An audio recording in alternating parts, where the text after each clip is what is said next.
Berbicara soal posisi dan jabatan, banyak yang berpikir bahwa jadi leader paling tinggi di perusahaan itu paling susah. Walaupun ada benernya, tapi nggak sepenuhnya bener juga sebenarnya. Nggak enaknya tuh di mana sih? Namanya jadi orang nomor satu, yang diurusin pasti banyak. Mikirin gimana supaya perusahaan gak rugi, supaya nggak dikalahin pesaing, supaya bisa tetap bayar gaji karyawan, dan lain sebagainya. Dan seringkali orang nomor satu itu kesepian. Karena memang nggak ada teman. Dep head atau orang-orang yang ada di bawahnya si orang nomor satu di perusahaan ini kan biasanya deket sama tim mereka masing-masing. Ketimbang sama dia. Ditambah lagi posisi ini sering disegenin. Aduh, orang akhirnya jadi sungkan untuk deket-deket. Gue sebenarnya sih mau aja ya, tapi nanti dikiranya gue cari muka, nanti dikiranya gue ngejilat dan lain sebagainya. Jadi orang akhirnya relatif jaga jarak yang bawah untuk ke atasnya. Belum lagi jadi orang nomor satu itu pasti tahu banyak. Sayangnya nggak semua bisa di-share ke semua orang. Jadi harus pilih-pilih mana yang bisa diomongin, termasuk pas ada masalah. Akhirnya dipikirin sendiri, dipendam sendiri. Itu tadi nggak enaknya. Tapi enaknya jadi orang nomor satu adalah ya namanya jadi orang nomor satu di perusahaan, apa aja terserah dia. Bisa tentuin mau gimana, lepas dari etika benar atau enggak kelakuannya. Kalau ada yang nggak cocok sama dia bisa atur mau diapain tuh orang. Hampir nggak ada alasan untuk pura-pura, apa adanya aja. Toh udah lo paling tinggi, jadi bebas-bebas aja. Dan ini artinya juga nggak selalu yang paling bawah itu yang paling enak. Enaknya jadi orang yang paling bawah tuh apa? Pusingnya nggak banyak, setidaknya nggak sebanyak orang-orang di atasnya gitu ya, yang mikirin orang lain gitu kan. Sementara kalau masih di bawah cuma mikirin diri sendiri lah, jangankan orang lain gitu kan. Samping-sampingnya kadang-kadang kita nggak terlalu mau mikirin. Tapi nggak enaknya kalau atasan lo orang yang nyebelin, pilihannya keluar cari tempat baru atau berusaha bertahan dengan situasi yang ada. Tapi masalahnya kan di semua tempat selalu ada aja orang-orang yang nyebelin. Jadi kalau dikit-dikit keluar ya nggak selesai-selesai. Gimana jadi yang tengah? Udah jadi leader, manager, walaupun bukan yang paling atas. Jadi masih ada orang di atas lo dan masih ada di bawah lo. Manage atas dan bawah secara bersamaan itu cukup challenging, nggak mudah. Bisa kejepit di tengah-tengah, bawah ya nggak support, atau atas yang nggak support, atau bahkan keduanya. Bisa juga ketarik ke salah satu sisi doang, dan ini tricky. Ketika ketarik ke atas, bilangnya bawahan bilang bahwa dia mah anjing penjaganya bos doang. Ketika kita ketarik ke bawah, atasan bilangnya mentalnya mental buruh, belum pantas nih jadi leader. Kok dia belain bawahan terus. Jadi memang yang di tengah itu lebih sulit, jauh lebih sulit dibanding yang di atas maupun yang di bawah. Dapat segala ketidakenakan dari yang di atas ya, mereka nggak bisa apa adanya, kadang harus jaim, harus milah-milih apa yang bisa diomongin, apa yang nggak bisa sembarangan. Makanya kadang mengundang omongan-omongan jelek dari bawahan gitu, dibilang pengkhianat lah dia, bermuka dua lah dan lain sebagainya. Padahal dia sedang berusaha profesional aja, tapi dia juga bisa dapat segala ketidakenakan dari yang bawah, bahwa dia harus nurut atasan, nggak bisa semaunya, namanya juga bawahan. Ya udah, sial aja nurut atas. Apa lalu dapat keuntungan dari kedua belah pihak? Enggak juga sayangnya. Nggak bisa semaunya kayak orang nomor satu. Di sisi lain lebih pusing dari bawahan yang nggak ngurusin orang, karena dia gimana pun juga tetap harus ngurusin orang. Ada beberapa kemungkinan yang harus dihadapi sama si middle manager. Kemungkinan pertama adalah baik yang di atasnya dia maupun di bawahnya support. Ini ideal banget. Kalau ini kejadian, kerjaan jadi seru, nggak ada masalah, setiap hari ke kantor semangat, karena kebayang bakal ngerjain sesuatu yang seru bareng-bareng, disupport. Harusnya sih kita betah-betah aja, apapun situasi. Di situasi seperti ini, ketika ada yang kita miss, baik yang atas ataupun yang bawah, biasanya akan backup. Ada got your back mentality. Begitu juga kalau atasnya yang miss, kita backup. Sama juga kalau yang bawah miss, ya udah kita beresin bareng-bareng. Mudah banget untuk positive reciprocity terjadi. Karena lo baik sama gue, makanya ketika lo ada yang miss, gue akan backup lo gitu. Karena balik lagi, ketika kita yang miss, atas juga backup. Ke bawah juga sama. Situasinya jadi super kondusif. Kemungkinan kedua adalah atasnya support, bawahnya enggak. Atasannya support untuk apapun yang dibutuhin. Bahkan bisa jadi ally untuk manajernya ini di depan timnya. Apapun yang lo butuhin untuk bikin kita bisa kerja bareng, gue akan support. Bahkan termasuk ketika lo harus take action untuk orang-orang yang berbahaya. Orang-orang di bawah lo yang, aduh ini bakal susah nih, udah kita kasih kesempatan macem-macem, udah dibantuin, tapi terus masih enggak, lo mau pecat, mau SP, mau PIP, mau promosi, mau naikin gaji dan lain sebagainya, terserah lo. Termasuk orang-orang toksik. Bukan cuma susah kerja, tapi juga menghasut yang lain. Atau sekedar bikin mood jadi negatif, ngajak tentang atasan, degrade credibility si manajemen. Leader yang baik ini akan support, ya udah lo take action aja. Itu kan responsibility lo ya. Selama lo fair, justifikasinya ada, gue akan support. Ya walaupun ada gak enaknya ngurusin bawahnya, tapi ke atasnya. Situasi ini biasanya kelihatan sebagai karyawan versus manajemen akhirnya. Si mid manager ini dianggap sebagai perwakilan manajemen, bawahnya akan jadi reluctant atau resistant. Gak terbuka, defensif banget. Dan ini gak gampang beresinnya. Gimana mau deliver ke atas kalau bawahnya gak support, walaupun atasnya support. Karena balik lagi, pada akhirnya yang ngedeliver kerjaan adalah dari bawah. Skenario ketiga adalah atasnya nggak support, bawahnya yang support. Atasnya biasanya tipe yang mau tahu beres. Bodo amat masalah lu apa, tim lu gimana, lu kan udah jadi manajer ya, lu harus beresin lah. Gue pokoknya mau tahu beres aja. Trikinya atasan nggak selalu support keputusan terhadap bawahan. Mau promosi dipertanyakan, emang sebagus apa sih dia dipromosi? Gue aja nggak pernah dengar performanya. Kalau emang bagus kan harusnya namanya kedengeran di gue. Padahal ya atasan kan nggak harus tahu setiap orang di perusahaan, dan nggak perlu tahu juga karena ada manajernya. Yang dibutuhin cuma support aja orang yang reporting ke dia. Sebaliknya mau SP juga dipertahanin gitu. Ngapain sih dia di SP? Nanti orangnya demotivated, malah pusing loh. Lo nggak bagus kali mimpinnya kayaknya lu ada yang nggak oke kali. Kegagalan lu kan juga sebenarnya kegagalan dia juga. Jadi mungkin lu yang harus diberesin gitu. Sound familiar pasti buat beberapa orang, tapi ya udah, selalu ada aja yang kayak gitu. Yang ketiga adalah atas bawah nggak support. Ini paling neraka. Atasnya nggak support, mau mecat nggak dikasih, mau SP dipertanyakan, mau promote orang juga dipertanyakan. Kenapa dipromote? Lu favoritism kali. Bawahnya juga kurang ajar, nggak nurut, ngelawan terus, defensif, nyalain terus, belum lagi toxic, fitnah, dan lain sebagainya. Ini susah banget. Nggak dikit yang akhirnya memutuskan untuk berhenti gitu, karena mikir gimana mau deliver kalau atas bawah nggak support. Preferensi orang beda-beda. Yang mutlak cuma yang all support dan semua nggak support. Kalau all support happy banget, kalau semua nggak support udah. Tapi yang di tengah biasanya tiap orang punya preferensi, dan preferensinya ini biasanya dipengaruhi oleh kelemahan dan kekuatan mereka. Contoh, kalau orangnya jago manage ke bawah, maka dia akan milih yang atasan support karena bawahannya dia bisa kejar sendiri. Bahkan walaupun bawahnya nggak support, karena dia jago ke bawah. Kalau yang jago ke atas, biasanya dia milih yang bawahan support karena dia bisa kejar atasannya. Gue jago ke atas kok, tenang aja. Atas gue nggak support, gue bisa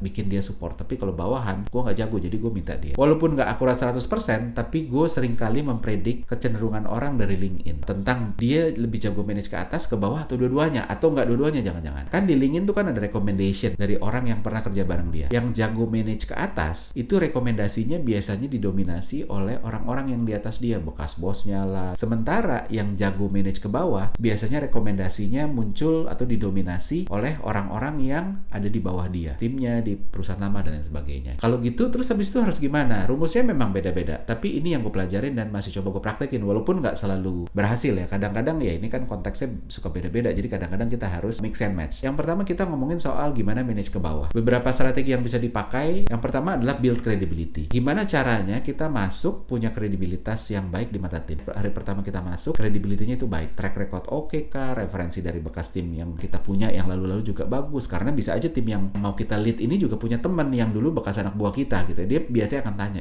bekas bos lu sekarang masuk sini nih, oke apa enggak sih? Termasuk kemampuan teknikal yang kuat. Dan itu yang membuat kita memang harus benar-benar bisa jaga reputasi, ningkatin kemampuan, sehingga dapat referensi yang oke. Termasuk bukti-bukti kredibilitas, apakah pernah dapat penghargaan, apakah suka jadi pembicara, walaupun nggak semua yang suka jadi pembicara itu bagus ya. Logiknya, kalau kredibilitas kita baik, maka yang lain akan percaya aja. Masa iya sih gue pertanyakan? Justru sebaliknya, mau defensif udah takut duluan. Wah gimana nih, dia lebih jago dari kita, jadi mau defensif susah. Intinya adalah punya personal branding yang kuat, suka nggak suka, tim akan lihat ini. Yang kedua adalah build gesture untuk mau ngebaur, untuk mau turun ngebantu. Lihat deh, pemimpin-pemimpin Indonesia zaman sekarang itu kan Pak Jokowi, Bu Risma, Pak Ganjar, Pak Ridwan Kamil, jabatan tinggi ketika nggak approachable itu akhirnya jadi hinaan. Nah, orang-orang tadi itu terkenal salah satunya karena mau turun ke bawah. Kalau nggak approachable, bahkan ketika reputasinya bagus, akhirnya dibilang, bos gue sombong nih, nggak mau ngebaur. Tapi kalau mau ngebaur dan malah jadinya cair, akhirnya jadi dibilang, wah dia humble banget ya, padahal dia jago banget loh, dia reputasinya luar biasa loh, tapi dia masih mau ngerjain turun ke bawah loh. Dan dari sana mereka ngerasa didengar keluhan-keluhannya, masukannya. Kita harus punya genuine interest sama mereka ketika ke bawah ya, kita mau manage ke bawah. Banyak manajer yang nggak peduli sama timnya, bahkan mereka yang ngomongnya peduli, tapi sebenarnya nggak sedikit yang sebenarnya mereka nggak peduli gitu. Yang dipeduliin adalah kerjaannya seringkali. Kelihatan dari tim dipush segila-gilanya, bahkan sampai kerja over, sakit. Tujuannya bukan karena mau didik tim, tapi mau ngamanin muka di depan bos. Karena mereka nggak punya keberanian untuk datang ke bos bilang, sorry telat nih, tim lagi burn out banget, loadnya lagi banyak banget lah. Karena mereka khawatir itu akan dilihat sebagai ketidakbejusan mereka ke atas, makanya komunikasinya cuma soal kerjaan. Mereka nggak punya ketertarikan sama tim, baik itu mental health, personal development, kesejahteraan, dan lain-lain. Buat mereka kayak, bodo amat, yang penting kerjaan selesai. Kalau yang punya genuine interest, dia selalu mempertimbangkan tim. Udah deh, fokus aja ke gimana beresinnya, tanpa mempermalukan di depan banyak orang gitu. Ketika loadnya tinggi, bisa secara fair assess, ini loadnya yang tinggi, atau tim gue kerjanya nggak efisien. Tapi pada akhirnya, bahkan ketika tim nggak efisien, dia bisa datang sebagai mentor, ketimbang langsung marah-marah. Kalau ternyata loadnya tinggi, mereka bisa fight, tambah orang, atau kurangin kerjaan. Pilihannya kan itu. Intinya mereka selalu cari jalan terbaik untuk menyelesaikan masalah, mencegah untuk masalah yang sama tuh balik lagi, terulang lagi tanpa bikin masalah baru. Mereka juga selalu dorong tim untuk maju, lebih berani ngomong di depan meeting, anak-anaknya didorong untuk lebih berani share ide, lebih berani challenge ide orang lain secara baik ya, termasuk lebih berani untuk defend idenya secara proper gitu. Manusia tuh kan punya kemampuan untuk bisa bedain mana yang punya genuine interest dan mana yang enggak. Maka dari itu, buat para manajer, termasuk middle manager ini harus hati-hati banget di sana. Kalau nggak punya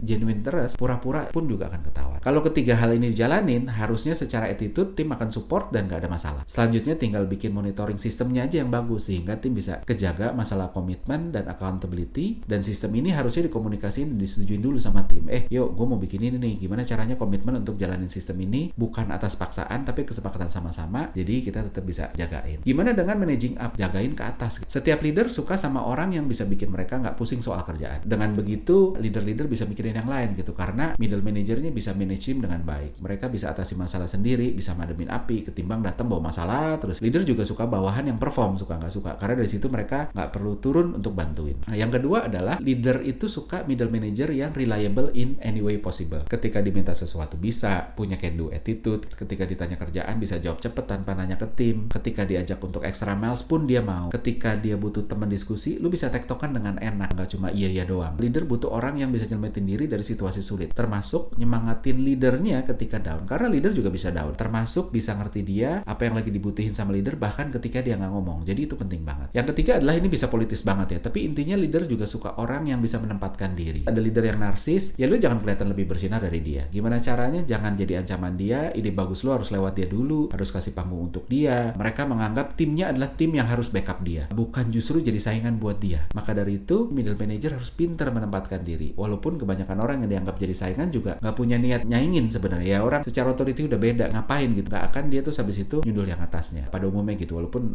kasus-kasus tertentu ada aja gitu. Ketika kerjasama dengan leader yang kayak gini, ketika tuh habis itu kita salah, ya minta maaf gitu ya. Bahkan ketika lo nggak salah, kadang-kadang kita juga akhirnya harus minta maaf. Nah, makanya tadi gue bilang bahwa ini bisa kadang-kadang terdengarnya politis. Tapi ada juga leader yang empowering. Justru dia bangga kalau lo kelihatan keren, karena keberhasilan lo dianggap sebagai keberhasilan dia. Dia bangga, itu bukti bahwa dia berhasil as a leader. Leader-leader yang seperti ini, kalau kita di bawahnya sebagai middle manager, maka kita jangan nunggu, jangan cuma ngejilat, jangan cuma asal bapak senang, tapi justru kita harus step up untuk nunjukin tanpa kurang ajar. Trikinya adalah, ini semua kan cuma list secara logis. Selama kita masih bisa berpikir secara logis, ini semua harusnya bisa dijalanin. Permasalahannya, begitu ada di situasi di mana emosi mulai bermain, maka buyar. Emosi kepancing karena maunya dia nggak masuk akal, biasanya bosnya atau bawahnya, atau simply karena omongannya terlalu keras, emosional. Disitulah emosi kita pun terpancing, akhirnya segala macam list ini pun buyar. Kita pun mulai pakai emosi sebagai middle manager. Ketika atasnya pakai emosi, ya gue kepancing juga, atau bawah pakai emosi, gue pun kepancing juga. Jadi emotional control itu penting banget untuk middle manager. Nggak terlalu sulit untuk jadi leader yang paling atas gitu loh, karena leader paling atas itu nggak perlu punya emotional control yang wah gitu, karena gue udah paling atas, terserah gue. Jadi dia nggak takut marah-marah walaupun nggak bisa dibenerin ya. Nah, maka dari itu buat kita,